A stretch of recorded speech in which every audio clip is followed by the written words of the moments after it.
Doctor बाबा साहब अम्बेडकर जी ने 107 साल पहले आदरणीय सयाजी महाराज गायकवाड़ जी के स्कॉलरशिप पर बाबा साहब अम्बेडकर जी पढ़ाई करने के लिए लंदन गए थे। और तब उनका एग्रीमेंट, मतलब उनका एक बातचीत हुई थी कि शिक्षा पूरी होने के बाद बाबा साहब अम्बेडकर जी बड़ौदा के संस्थान में जॉब करने के लिए आएंगे। उसी तरह बाबा साहब अम्बेडकर जी यहाँ जॉब करने के लिए, नौकरी करने के लिए आए थे। लेकिन यहाँ बाबा साहब को जो अनुभव आया, अनटचेबिलिटी इतनी बहुत ज्यादा थी।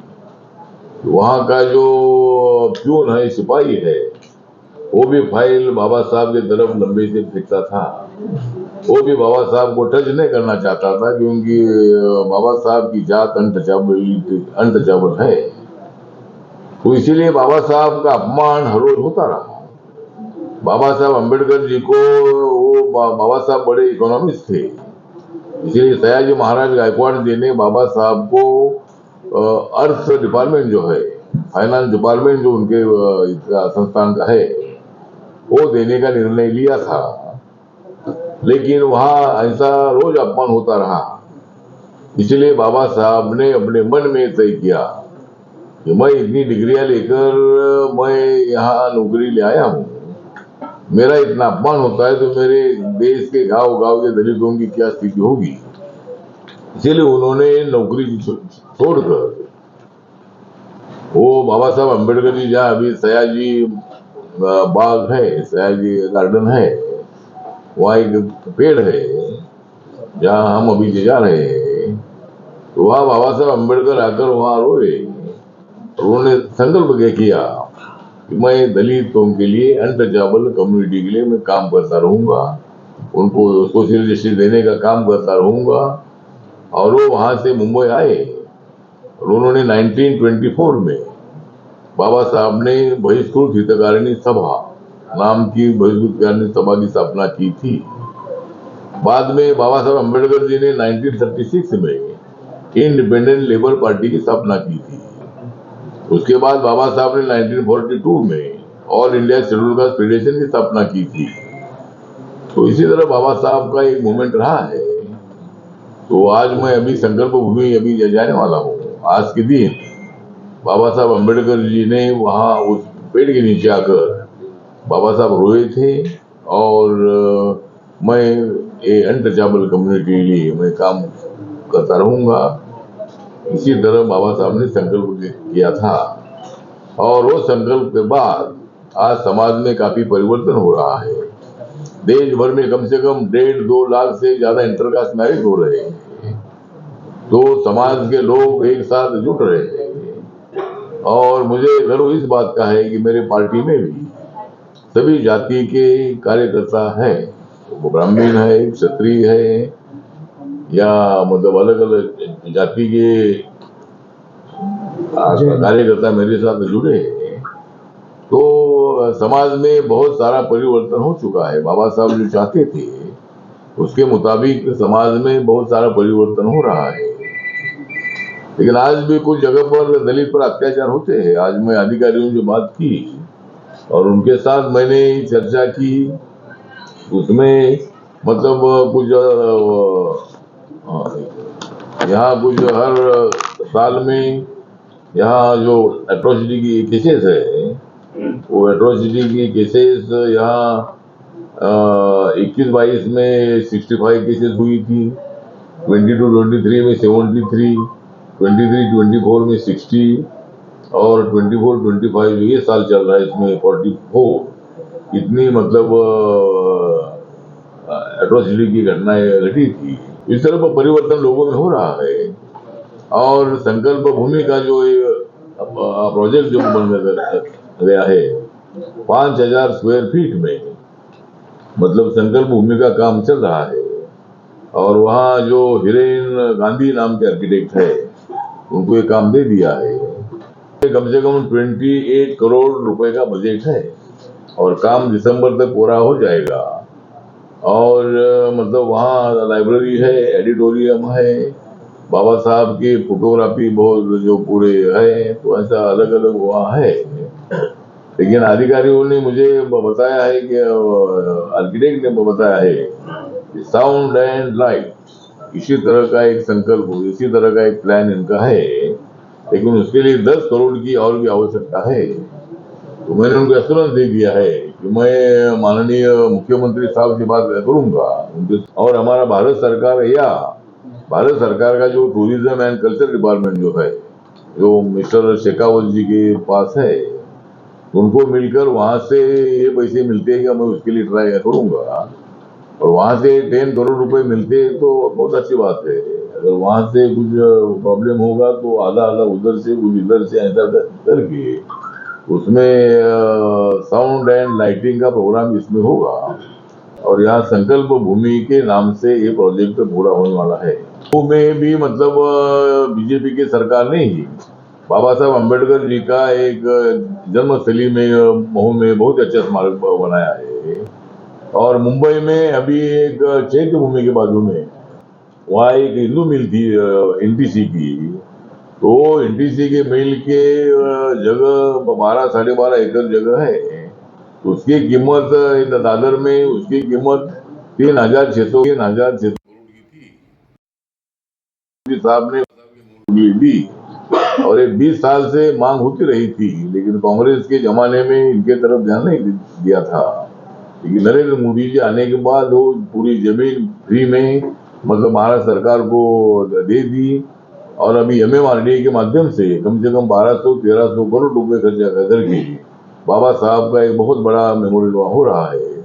वहाँ बाबा साहब अम्बेडकर जी का स्टैचू 350 फीट का और फाउंडेशन 100 फीट का, इतना बड़ा स्टैचू वहाँ हो रहा है।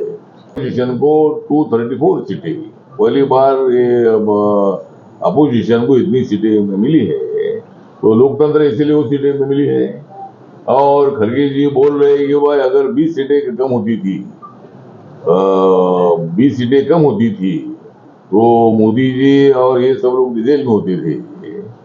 तो मुझे लगता है कि मोदी जी कभी जेल में नहीं जा सकते हैं। मोदी जी दूसरों को जेल में डाल सकते हैं, लेकिन वो उनको पास जेल में डालने का उनके पास कुछ ही नहीं है। मोदी जी देश के लिए काम करते हैं, समाज के लिए काम करते हैं। तो मोदी जी को क्या क्या जेल में डालेंगे। और अभी हमारी सरकार आई है तो क्या मल्लिकार्जुन खड़गे जेल में है क्या, राहुल गांधी जेल में है क्या, सोनिया गांधी जेल में है क्या, कौन से कांग्रेस के नेताओं को हमने जेल में डाला है। तो मुझे लगता है इसी तरह की बातें करना ठीक नहीं है। मल्लिकार्जुन खड़गे जी हमारे समाज के हैं, सीनियर नेता है। और उनको एक मैं याद दिलाना चाहता हूं कि जब कर्नाटक में मुख्यमंत्री बनाने का जो वक्त आया था तब ये कांग्रेस पार्टी ने आपको मुख्यमंत्री नहीं बनाया था, दलित इसीलिए नहीं बनाया था। अभी अध्यक्ष आपको बनाया है, लेकिन आपने इसी तरह की बातें नहीं करना चाहिए। आरोप करो, आपको टीका टिप्पणी करने का अधिकार है, लेकिन ये जेल में होते थे, ऐसा जेल में होते थे। इसीलिए मुझे लगता है कि ऐसे इसी तरह की बातें करना ठीक नहीं है। और मोदी जी को हराने के लिए सब लोग एक साथ आए, लेकिन रिपब्लिकन पार्टी मोदी साहब के साथ रही और बाकी की पार्टियां जो नीतीश कुमार की पार्टी मोदी जी के साथ रही, चंद्रबाबू नायडू की पार्टी मोदी साहब के साथ रही। इसीलिए हमको क्लियर मेजोरिटी 293 सीटें हमको मिली है। सरकार बनाने के लिए 272 की आवश्यकता थी, लेकिन हमारे पास अभी 293 सीटें है और हमारी सरकार पूरा कार्यकाल पूरा करने वाली है। और मैं भी मतलब तीसरी बार मैं मंत्री बना हूँ और मैं तीसरी बार भी बना हूँ। सभा ने तो मैं तीसरी बार भी बना हूँ और मैं चौथी बार भी बनने वाला हूँ। तो मतलब ठीक है। तो इसीलिए अपोजिशन को भी कोशिश करने का अधिकार है। आप सत्ता में आने के लिए लोगों को कन्विंस करो, लेकिन लोगों के साथ ब्लैकमेल मत करो, झूठी बात मत करो। ये संविधान बदलेगी, आरक्षण जाएगा। आरक्षण दलित आदिवासी का आरक्षण कभी भी नहीं जा सकता है, ओबीसी का आरक्षण कभी भी नहीं जा सकता है। लेकिन राहुल गांधी जी इसी तरह की उल्टी सीधी बातें करते रहते हैं। इसीलिए मेरी सूचना यह है कि राहुल गांधी ऐसा उल्टा सीधा बाहर जाकर बात करते होंगे तो राहुल गांधी का पासपोर्ट रद्द करना चाहिए। तो राहुल गांधी का पासपोर्ट अगर रद्द हो जाएगा तो या फिर वो जाते वक्त उनको बोलना चाहिए अगर आपको जाना ही है तो आपने ऐसा अपने देश के खिलाफ नहीं बोलना चाहिए। इसलिए मुझे लगता है कि हमारी सरकार जो है, अभी जम्मू कश्मीर और राजस्थान का चुनाव हो रहा है, तो हमें पूरा विश्वास है कि 370 आर्टिकल हटाने के बाद 90% आतंकवाद खत्म हो चुका है। आज भी हमले होते हैं, लेकिन जब तक पाकिस्तान आतंकवाद एक्टिविटीज को नहीं रोकता है, तब तक पाकिस्तान के साथ कोई बातचीत होगी नहीं। जब तक पाकिस्तान पाक व्याप्त कश्मीर को हमारे हवाले नहीं करता है, तब तक उनके साथ बात करने से क्या फायदा है। हम चाहते हैं पाकिस्तान के साथ दोस्ती हो, लेकिन पाकिस्तान ने इसी तरह की आतंकवादी एक्टिविटी रोकना चाहिए। और अभी वहाँ जो पाक व्याप्त कश्मीर है, वहाँ वोटिंग लेना चाहिए, और पाक व्याप्त कश्मीर को पाकिस्तान के साथ रहना है कि भारत के साथ रहना है, ऐसा उनका ओपिनियन जो है, ओपिनियन पोल जो है वो करके अगर ऐसा ओपिनियन पोल होता है, तो आज वहाँ के सब लोग बोल रहे हैं कि भाई हमको भारत के साथ रहना है। हम तो भारत के साथ ही थे, कश्मीर के हम लोग थे, लेकिन पाकिस्तान ने हमारे ऊपर कब्जा किया है और हमको अभी पाकिस्तान में नहीं रहना है, ये वहाँ के लोगों का फीलिंग है। तो पाक व्याप्त कश्मीर हमारे हवाले पाकिस्तान करे, और भारत के साथ दोस्ती करने के लिए मतलब उन्होंने मतलब भारत उनके लिए साथ दोस्ती करने के लिए तैयार है। तो भारत के साथ पाकिस्तान की दोस्ती होगी तो इकोनॉमिकली पाकिस्तान साउंड हो जाएगा, पाकिस्तान की जनता को न्याय मिलेगा, पाकिस्तान को मतलब इकोनॉमिकल न्याय मिलेगा, और भारत का फायदा उनको बहुत अच्छा होगा। इसीलिए मुझे लगता है कि ये दो काम करना होना चाहिए। और दूसरी बात ये है कि भाई जो रशिया और आज के जमाने में 21वीं शताब्दी में युद्ध होना ठीक नहीं है। वह इसराइल और हमास का युद्ध चल रहा है, या यूक्रेन और रशिया का युद्ध चल रहा है। 2 साल जो युद्ध होना ठीक नहीं है। इसलिए मुझे लगता है कि हमारी सरकार 5 साल कार्यकाल पूरा करेगी, और हरियाणा में, जम्मू कश्मीर में बीजेपी की सरकार, इंडी की सरकार आएगी, और उसके बाद महाराष्ट्र में और झारखंड में चुनाव नवंबर में आ रहा है, तो दोनों राज्यों में भी हमारी सरकार आएगी, ऐसा हमें पूरा विश्वास है। महाराष्ट्र में जो चुनाव आ रहा है, उसमें रिपब्लिकन पार्टी ऑफ इंडिया को हमने 10-12 सीटें मांगी है, और उसकी चर्चा चल रही है। तो हमारी पार्टी को भी सीट मिलनी चाहिए, इसी तरह की हमारी मांग है। और बाकी हमारी पार्टी जो है, अभी भारत देश के सभी राज्यों में मेरी पार्टी है। अंडमान निकोबार में है, और नागालैंड में मेरी पार्टी के 2 एमएलए है, और वहाँ मेरी पार्टी रिकॉग्नाइज हुई है। मणिपुर में लोकसभा में मेरी पार्टी को 17% वोट मिला। ये कैंडिडेट हमने खड़ा किया था, तो उसको 17% वोट मिला है। तो 2 राज्यों में मेरी पार्टी रिकॉग्नाइज हुई है। अभी आगे और 2 राज्यों में मेरी पार्टी रिकॉग्नाइज हो जाएगी, तो नेशनल पार्टी का दर्जा हमको मिलेगा। मेरी पार्टी आपके साथ दूसरी पार्टी भी कनेक्टेड है, भारतीय जनता पार्टी के साथ, वो लोग का भी कुछ सीट शेयरिंग का डिस्प्यूट अभी चल रहा है। Is that true? हाँ, मतलब डिस्प्यूट चल नहीं रहा है। हर पार्टी तो मांग करती रहती है, और भी 3-4 पार्टियां हैं, वो भी सीट मांग रही है। तो सब हम बैठ कर उसमें निर्णय लेंगे कि सर हम 10-12 सीट मांगे, कम ज्यादा सीट हो सकती है, लेकिन मेरे पार्टी को वहाँ सत्ता में भागीदारी चाहिए। मुझे मोदी साहब ने मंत्री बनाने से मेरी पार्टी देश भर में बढ़ रही है। क्योंकि महाराष्ट्र में लोकसभा के चुनाव का परफॉर्मेंस महाराष्ट्र में आपको जितना अच्छा चाहिए इतना अच्छा मिला नहीं है। नहीं, इसका कारण ये था कि भाई राहुल गांधी और अपोजिशन ने होटल के साथ ब्लैकमेल किया। उन्होंने संविधान बदलेगा, इसी तरह की बातें, झूठी बातें की, और आरक्षण आपका जाएगा। इसीलिए लोगों में संशय निर्माण करने में उनको सफलता मिली, और इसीलिए हमारा जो वोट है, वो वोट हमारा थोड़ा सा जो डाइवर्ट हो गया। मुस्लिम समाज को भड़काने का प्रयत्न किया कि भाई आपकी विरोधी है, इसलिए मुस्लिम समाज भी बड़ी संख्या में उनके साथ चला गया। और इसीलिए जिस तरह उत्तर प्रदेश में हमें 70 तक सीटें मिलनी चाहिए थी, लेकिन वहाँ 33 सीटें मिली, 34 सीटें मिली। महाराष्ट्र में हमको 35 से लेकर 40 तक सीटें मिलनी चाहिए थी, और 17 सीटें में मिली।